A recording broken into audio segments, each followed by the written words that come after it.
Bismillahirrahmanirrahim. Assalamualaikum warahmatullahi ta'ala wabarakatuh. Nahmaduhu wa nusalli wa nusallim ala rasulil karim wa ala alihi wa sahbihi wa sallim, amma ba'da. Qala rabbi shrah li sadri wa yassir li amri wahlul 'uqdatam min lisani yafqahu qawli wa qur rabbi zidni ilman warzuqni fahman. Alhamdulillah, para pendengar yang dirahmati Allah Subhanahu wa taala. Marilah kita bersyukur kepada Allah Subhanahu wa taala. Wabil khusus Allah masih tetap pilih kita untuk bisa merasakan indahnya bulan Ramadan.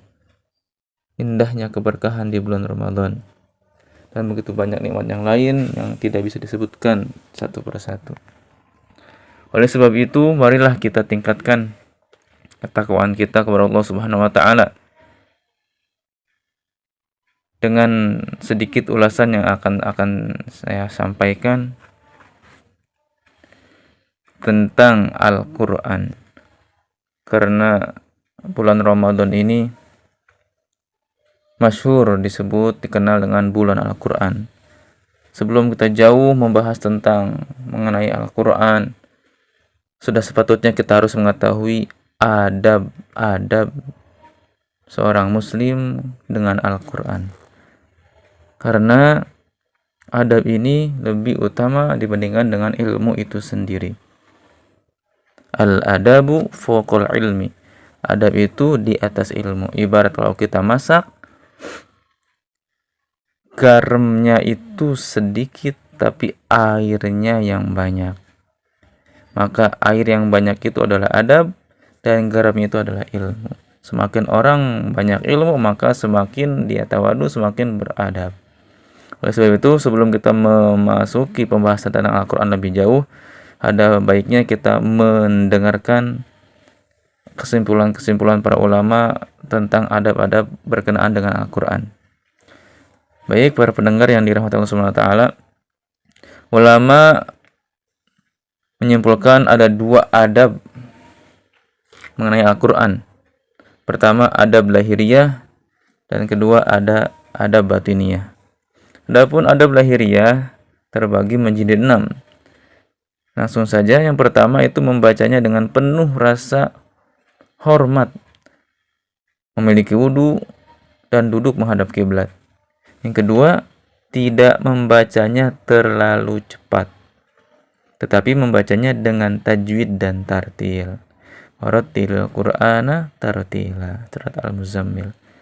Yang ketiga, berusaha menangis atau pura-pura menangis, diresapi, dihayati. Yang keempat, memenuhi hak ayat-ayat azab dan rahmat sebagaimana yang telah diterangkan sebelumnya, bahwasanya apabila ketemu ayat azab maka kita berdoa a'udzubillah.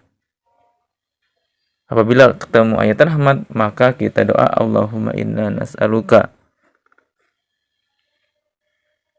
dzalik.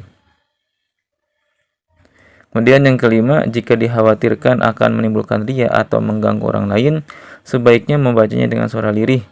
Jika tidak, sebaiknya membaca dengan suara keras. Tergantung situasi dan kondisi. Baiknya keras-keras, baiknya lirih-lirih. Yang terakhir, adab lahiriah, yaitu yang keenam adalah bacalah dengan suara dan lagu yang bagus. Karena banyak hadis yang menerangkan supaya kita membaca Al-Quran dengan suara dan lagu yang bagus. Bagaimana kalau udah dari lahir suara pas-pasan? Yang penting kita baca Al-Quran. Itu bagi suara yang bisa dibaguskan. Kalau tidak, yang penting baca Al-Quran. Kemudian lanjut, adab batiniyah terbagi menjadi 6 pula. Yang pertama yaitu mengagungkan Al-Quran di dalam hati sebagaimana kalam yang tertinggi, yaitu kalamullah, kalamnya Allah Subhanahu wa taala. Kedua, menghadirkan dalam hati keagungan Allah Subhanahu wa taala dan kebesarannya karena Al-Quran adalah kalamnya.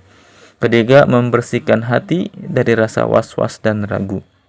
4, membacanya dengan merenungkan makna setiap ayat dengan penuh kenikmatan. Baginda Rasulullah SAW pernah berdiri sepanjang malam sambil berulang-ulang membaca satu ayat saja. Makanya itu harus dihadirkan, membaca dengan merenungkan makna setiap ayatnya. Kelima, hati kita mengikuti ayat-ayat yang kita baca. Misalnya, apabila membaca ayat-ayat rahmat, hendaknya hati kita merasa gembira dan senang. Sebaliknya ketika kita membaca ayat-ayat azab, hati kita hendaknya merasa takut. Dan yang terakhir, telinga benar-benar ditawajuhkan, difokuskan. Seolah-olah Allah Subhanahu wa Ta'ala sendiri sedang berfirman kepada kita dan kita sedang mendengarkannya. Nah, mungkin sekian pembahasan kali ini. Khudna sofa wa da'ma qadar. Kurangnya dari kebodohan saya pribadi, lebihnya pasti dari Allah Subhanahu wa Ta'ala. Wabillahi taufiq wal hidayah. Assalamualaikum warahmatullahi wabarakatuh.